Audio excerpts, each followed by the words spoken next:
In this video, we'll be taking a look at 5 NHL games happening on January 25th, 2026, and providing you with free team picks and total picks for each one of those games, so 10 picks in total. Welcome back to Cash Out Sports. Let's dive right into it. Oh, and don't forget to subscribe and to click the bell icon to get notified as soon as these videos get released, so that you have more time to plan out your bets as we provide these videos on a daily basis. I can guarantee that you'll have all the important information that you'll need on these 5 NHL games after fully watching this video. One more thing before we start, if you would like to gain access to our best exclusive sports picks to take your journey to the next level, then check out our Patreon in the link down below, where we offer our best single picks, parlay picks, and much more. Now let's get started.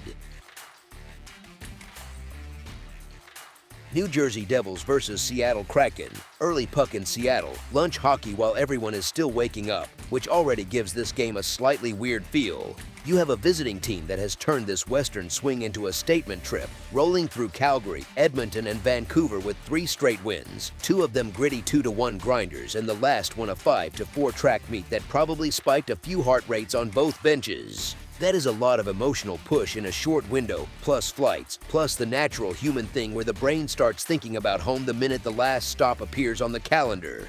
On the other side, you have a home group that just took a public jab from its own coach, who basically said they played their worst 40 minutes of the season in that 4-2 loss against Anaheim, only a couple of nights after handling the Islanders 4-1 in the same building. Honestly, that kind of call-out tends to land in a locker room because nobody wants to keep seeing that quote on social or hearing it on local radio. Zoom out a bit and the records tell you these teams live in the same neighborhood, not different zip codes. New Jersey sits at 27-22-2, Seattle at 22-19-9, both parked in that messy middle where the playoff dream is alive but fragile.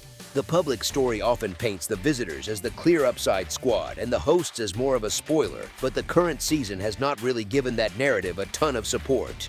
Defensively, Seattle has lived in that sturdier half of the league in goals against, while New Jersey has landed closer to the middle, and both offenses have hovered under the 3 goals per game mark instead of lighting up scoreboards every night. So stylistically, what you have is a home team that is fairly comfortable grinding in its own barn and a road team that has had to lean on spurts of finishing rather than constant firepower, especially on this trip. Here is where the spot and the market begin to hold hands a little. You have a desperate home team trying to answer that criticism in front of its fans in a building that can get loud fast when they show up with some push. You have a road team that has already won the trip, 3 victories banked, and while nobody will ever say it out loud, players know when the job already feels mostly done. Throw in the early start, the travel legs, and that subtle mental pull toward the plane ride, and suddenly the edge that looked like it belonged to the road favorite on paper starts to look a lot more like a small tilt toward the team that woke up in its own beds. Then you glance at the odds board and see the visitors sitting as a slight road favorite while the home side is plus money, even though models like Numberfire actually nudge the Kraken ahead in win probability, which is the kind of small disconnect bettors stare at all week on apps like FanDuel. All of that rolls together into a classic example of a matchup where the situation, the style, and the pricing are not perfectly synced, and that kind of friction is exactly where a long-term bettor starts to feel like there is a real decision to make rather than a coin flip call. As our first pick for this matchup, the Seattle Kraken money line is our full game side pick. Both of these teams still carry a reputation from earlier seasons as attacking, tempo-friendly squads, but if you look at what has actually happened this year, the story has been a lot more grind than glam. New Jersey is sitting around 2.61 goals per game, which puts them near the bottom chunk of the league in raw scoring, while still giving up just over 3 a night. Seattle is only a touch more productive at about 2.76 goals per game and sits in the mid-20s in league scoring, but they have done a better job protecting their own net at roughly 2.96 against, which slides them into that quieter, more careful defensive tier. If you mash those profiles together, you land in that mid-5 range for an average combined score, right in that 5.6 to 5.8 corridor that computers love to spit out when they crunch goals for and goals against. What is funny is how closely the real world has mirrored that math. On this trip alone, the Devils have played games that finish 2-1, 2-1, and 5-4, which gives you 5 goals, and 9 goals, but the average still sits right around that 5 mark that feels more cagey than chaotic. The last time these two saw each other, back in Newark on January 14th, the game ended 3-2 in overtime, another 5-goal script that fit the same general pattern of chances, whistles, and a lot of careful structure in the neutral zone. Now look at what the market has hung on this one. You have a total of 5.5, with extra tax on the over, which is basically the betting world's way of saying, we think this might open up, and we are going to make you pay if you want to bet on that happening. Set that alongside the context of an early start, when routines are off, pre-game naps are weird, and legs can feel just a little heavier in the first 40 minutes, especially for a team that has been bouncing through Western Canada all week. On days like this, coaches often shorten things up, roll safer line combinations, and lean more on simple north-south plays and defensive structure than on run-and-gun chaos, if only because it is hard to trust timing when the body clock feels off. Seattle's games have quietly drifted toward lower event territory compared with their expansion season reputation, with fewer shot attempts and more time spent suffocating the neutral zone at home. New Jersey's attack, meanwhile, has leaned heavily on special team spikes while 5-on-5 has looked more workmanlike than wild. A lot of dump and chase, cycle, and point shots that are effective but not exactly firework material. Put it all together and you get a setup where the posted number is treating 6+ goals as a fairly live outcome, while most of the evidence from this season and from this very road trip keeps steering you back toward that 3-2, maybe 3-2 with an empty net sweat kind of script. As our second pick for this matchup, under the projected total is our full game total pick. Vegas Golden Knights versus Ottawa Senators. Vegas heads into Ottawa as the kind of road favorite that looks a little too reasonable on the board, which always makes people lean in a bit closer to the odds screen. You have one team sitting at 25 to 13 to 12 on the season, leading the Pacific and actually pretty comfortable away from home, with a 13 to 6 road mark that tells you their game travels. Across from them, you have a Senators squad at 23 to 21 to 7 that has been more chaotic than consistent, even in their own building, where an 11 to 10 to 4 home record feels more coin flip than fortress. What really tilts the frame here is how these two handle game states over 60 minutes. Vegas is coming in off that 6-3 win in Toronto, another night where they found offense when they needed it and then settled into that familiar squeeze, not scramble, mode once they were in front. That pattern keeps repeating, not just in scores, but in how they manage risk, and it is a big contrast to an Ottawa team that has lost 4 of its last 5, including a 4-1 loss to Carolina the night before this matchup. So you get a spot where the Senators are skating on the second half of a back-to-back, and the Golden Knights at least had Saturday to breathe, reset, and probably get a proper video session instead of just another morning skate. Then you look under the hood a bit, and the picture does not get kinder to Ottawa. Vegas is sitting around 3.38 goals for and 2.98 against per game, which paints the profile of a team that scores enough and defends just well enough to keep you constantly chasing them. Ottawa, for all their fun, are closer to 3.22 for and 3.39 against, which is polite code for we can fill the net but we keep giving one back at the other end. Honestly, that is the kind of split that drives coaches up the wall. Discipline and special teams add another layer. The Senators have piled up far more penalty minutes than Vegas, 529 to 348, and that is not a trivial detail when the other side is running a power play around 26.3% and killing penalties over 80%. It is like handing free rehearsed scoring chances to a team that is already comfortable playing with a lead. Ottawa's own power play at about 22.9% is fine, but their penalty kill living around 71.8% is a problem, especially when they keep heading to the box. Injuries and absences nudge things even more. David Perrin is still parked on injured reserve, so Ottawa loses a veteran winger who can calm things down on the wall and help run a power play. Linus Ullmark being away from the team pushes them toward a patchwork goaltending plan, with James Reimer asked to carry more weight than originally planned.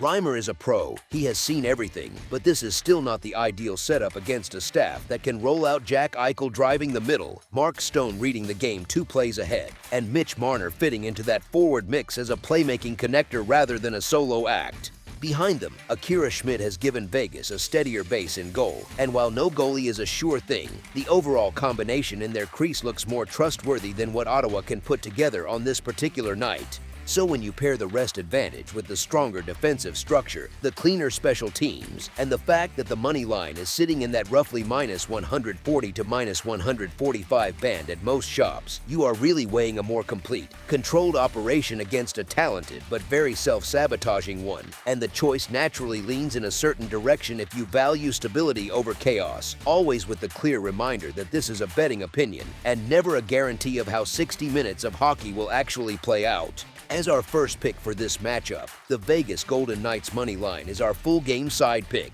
The total number is set at 6.5, with the under carrying a bit more juice and the over hanging closer to even money, which is the market's polite way of saying we respect the goalies and the schedule, but we also see the firepower on both benches. If you just glance at the averages, though, both of these teams basically live in 7-goal territory already. Vegas games bring around 3.38 goals for and 2.98 against on average, which means that by the time you factor in empty net chances and late pushes, you are usually hovering near that key 7-goal range anyway. Ottawa games are even louder, with about 3.22 for and 3.39 against, and that is before you start thinking about how they play when trailing or when the game opens up a bit. That sort of profile tends to feel fun for fans and stressful for anyone holding an under ticket. Special teams and discipline quietly nudge this toward more offense too. The Senators have racked up those 529 penalty minutes, which simply means more time shorthanded, and that is the last thing you want when facing a Vegas power play operating over 26%. Their own penalty kill sitting in the low 70s just adds to the tension. Every trip to the box has a little extra weight because it is not just 2 minutes killed, it is 2 minutes where you are almost expecting the puck to wind up behind your goalie. That goalie picture for Ottawa is already in flux. With Linus Ullmark away and David Perrin out, you lose both a stabilizing presence in net and a veteran forward who can help with puck management when you are trying to protect your own zone. James Reimer steps into a bigger role and he is absolutely capable of good nights, but his numbers so far do not scream lockdown total destroyer, and that uncertainty often tilts games toward more swings and more reactive hockey rather than low-event chess. On the other side, Vegas has the kind of offensive core that can turn one penalty into a full mood swing in the building.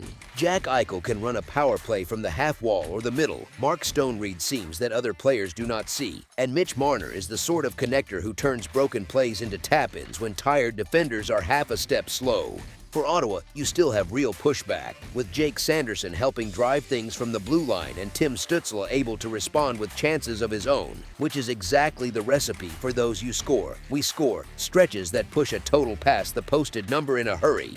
The schedule spot adds a bit of a human layer too. Ottawa is playing their second game in as many nights after facing Carolina, which usually means tired legs, heavier sticks, and a little less precision on back checks and clears. Vegas is on its third game in 4 nights but did get that small breathing space on Saturday, so both sides have some mileage, and sometimes that shows up more in coverage lapses and scrambles around the crease than in some neat, tidy defensive clinic. Bettors often lean on that pattern, even though it is never guaranteed.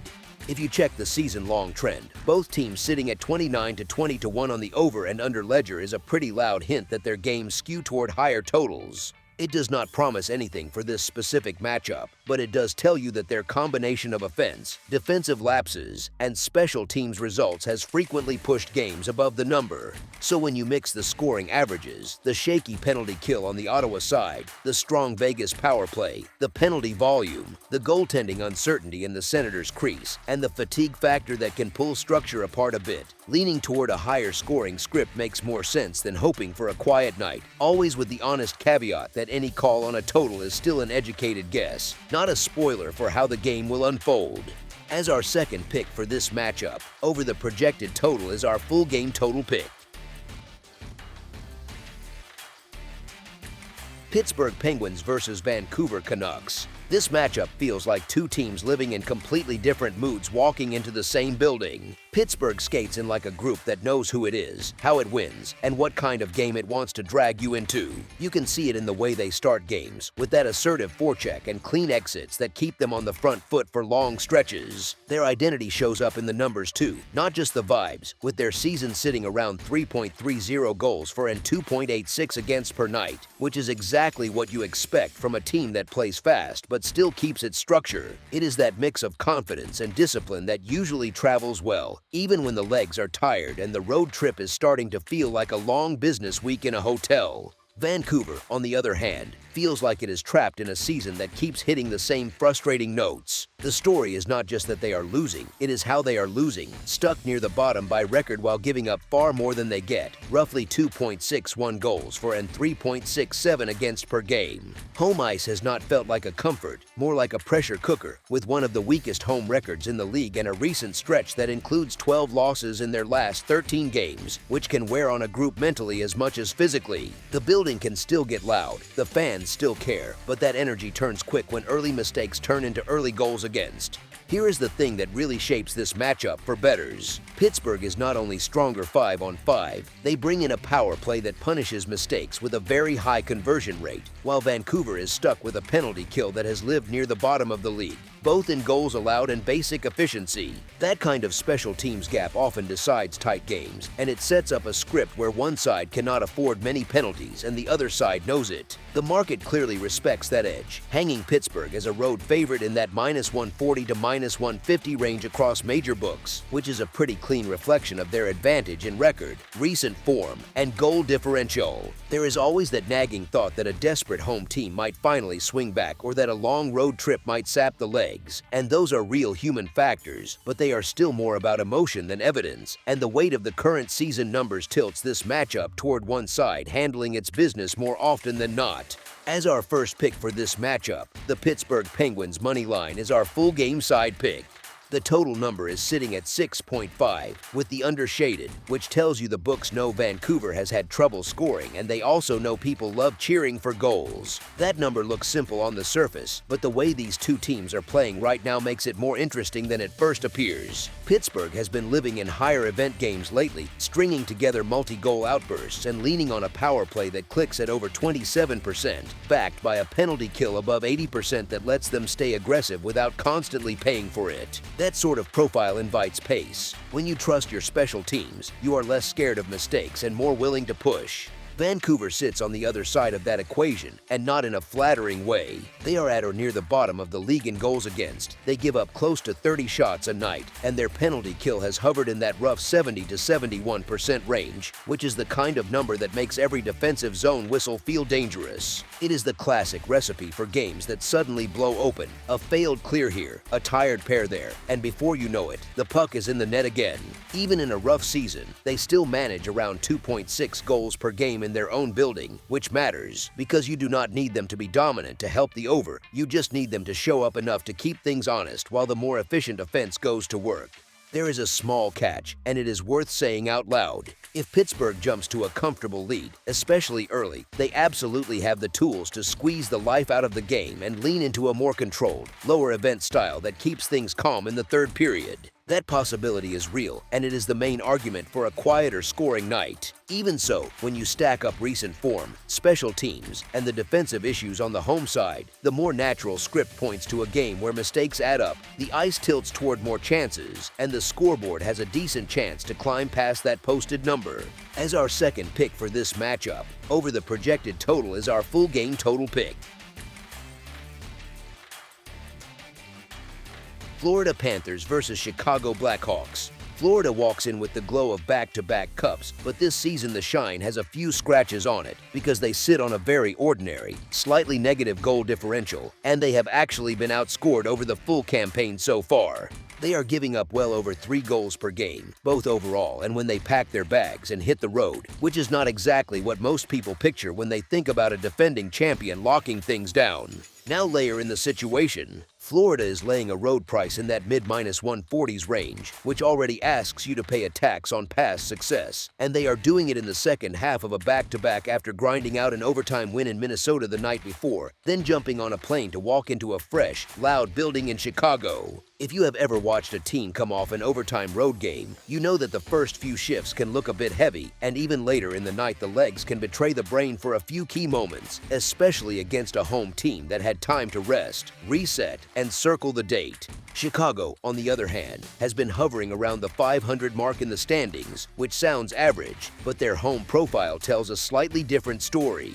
They have tightened up in their own rink, cutting their goals against down to under 2.8 per game at home, and they come in with real results to point to, like a 2-0 home shutout of Winnipeg and a 4-3 shootout steal in Carolina that show they are learning how to handle tight, tense nights. Their penalty kill has been operating near the top of the league, and that matters in a game where one tired stick or one slow back check from the visitors can turn into a crucial special team swing in front of a fan base that loves nothing more than smelling blood on a favorite that looks even a little shaky.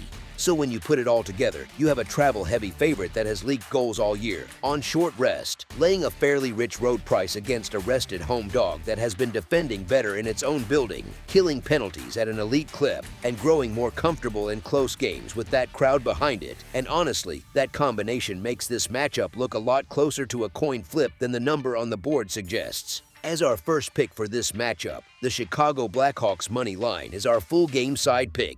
Florida games this season tend to live in that fun zone where you blink and suddenly you are on pace for 6 or 7 goals without anyone playing wild pond hockey.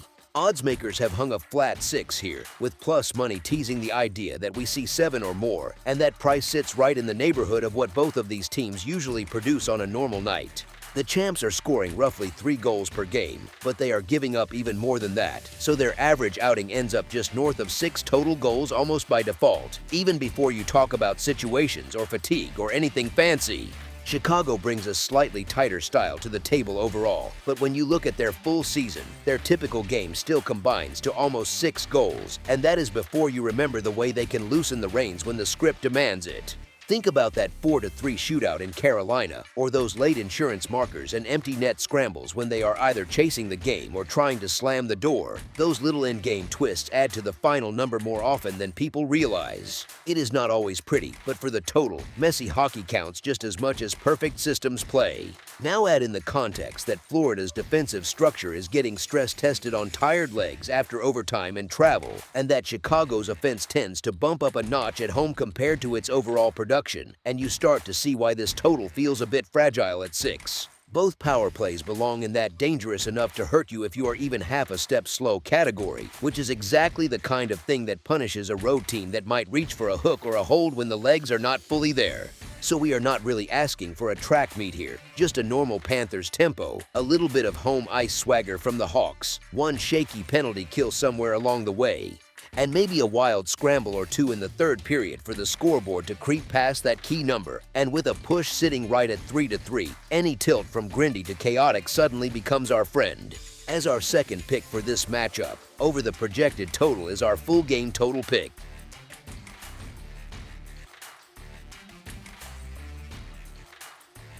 Anaheim Ducks versus Calgary Flames. This matchup in Calgary feels like one of those nights where the house leans on the familiar home logo a little more than the story on the ice truly supports. You look at how the books have it lined up, the Flames sitting as a small home favorite and the Ducks priced as a live but slightly disrespected visitor, and it already starts to feel more like a reputation play than a pure performance read. Anaheim comes in with a record of 27 to 21-3, and that number carries a bit more chaos than it looks like at first glance. They just snapped out of a brutal stretch where nothing bounced their way, a 9-game slide that would rattle almost any locker room, and followed it with a 6-game heater that reminds you how streaky this group really is. Honestly, that kind of swing can be exhausting for fans, but for bettors it tells you something simple. This team is very capable of stacking wins when they are in rhythm, and they are not shy about playing with tempo. Calgary, on the other hand, is sitting at 21 to 25-5, tucked near the bottom of their division, and that record feels about as honest as the mirror on a bad hair day. They have been stuck in that awkward middle where they are not quite terrible but also not quite threatening, and you can sense it in how their games feel. More grinding than inspiring, more survival than surge. There was also that recent move where they shipped a long-standing offensive defenseman to Vegas for futures and a different defender, and while every team talks about staying competitive, a trade like that quietly whispers that tomorrow matters almost as much as tonight. Anaheim, by contrast, came into the season with pretty modest expectations from the market, projected as more of a middle-of-the-pack team, and yet here they are outpacing that script and playing like a group that knows nobody expected them to be this good. That kind of why-not-us energy is hard to quantify, but you can feel it when a team strings wins together on the road and seems comfortable in hostile buildings. Both clubs are dealing with injuries, sure, but the interesting part is that the absences feel more like they cancel each other out than decide the match. Neither side gets a huge advantage from the trainer's room, which puts the focus right back on form, confidence, and direction as a franchise. When you stack all of that, the better recent performance, the looser mindset, the sense that one club is rising while the other is juggling short-term and long-term at the same time, it tilts the balance toward the team in the visiting locker room rather than the one skating out to the home flames on the ice. As our first pick for this matchup, the Anaheim Ducks money line is our full game side pick. The total number sits at 6.5 goals at most shops, and the quieter side of that number, the under, usually carries a bit of extra juice, which is the market's subtle way of saying it does not really expect a full track meet unless something weird happens. Here is the thing, Anaheim's games this season have had a clear personality. They tend to be high event, lots of chances, plenty of swings, and if you add up what they score and what they allow, you get something close to 7 total goals a night on average. Calgary's games feel very different, more like they live around 5.5 combined, which is almost a different sport emotionally. Fewer wild swings, more cautious surges, more nights where one mistake feels huge. That clash in style sets up a pretty simple question. Does the faster, more open game pull everything toward a higher total, or does the slower, grindier team manage to drag the evening into a tighter lane? In this spot, a few details lean toward the quieter version of the script. Both teams have injury lists that clip some of their offense, not just depth guys, but pieces that would normally help tilt the ice in the attacking zone. And when coaches see that, they tend to lean on structure more than on opening things up. You get more chip and change, more line matching, more do not be the one who makes the big mistake, then let us trade odd man rushes and see what happens, and that alone can shave a goal off the rhythm of a game. Calgary's scoring struggles have not been some tiny one-week hiccup either. They have spent a big chunk of the season near the bottom third of the league in goals per game and have worn the label of a team whose power play just has not found a real spark. Nothing in their recent stretch suggests that this suddenly turned into a high-flying attack, so expecting them to turn a Ducks game into a shootout all by themselves is more wishful thinking than solid reasoning. On the betting sheet, their totals record reflects that personality, more outcomes that sneak under the number than casual fans might expect, with only a couple of recent games really breaking into clear over territory. Meanwhile, Anaheim has a season-long story that screams offense, plenty of games finishing above the posted total, which is why it is easy to assume over or nothing when you see their name. But that is only half the story. During this latest 6-game winning run, they have not just been racing teams, they have also been getting timely goaltending and playing cleaner in their own zone, including wins where they held strong opponents to very modest goal totals. If you zoom out and fold in the situational layer, it fits the same pattern. Calgary, coming off yet another frustrating night of low scoring, is likely to double down on simple hockey, shorter plays, and safer decisions, especially in front of their own crowd that might be a bit twitchy already. Anaheim, enjoying a successful road swing, has every reason to take a more professional, less reckless approach, banking points by managing risk rather than turning this into a pond hockey showcase. Put together, the slower scoring trend of the home side, the tightened up recent form of the visitors, the missing offensive pieces on both benches, and a total already sitting at a number that assumes a fair bit of chaos, all point toward a game that is more controlled than the Ducks' reputation alone would suggest. As our second pick for this matchup, under the projected total is our full game total pick. That's all for now, so if you have any other games you would like reviewed, then leave a comment down below with the game you would like analyzed, subscribe to our channel, leave a like on this video, and we'll get to it as soon as we possibly can. We would also love to hear your opinion on the picks presented to you in this video, whether you agree or disagree with them, so leave a comment down below and do let us know.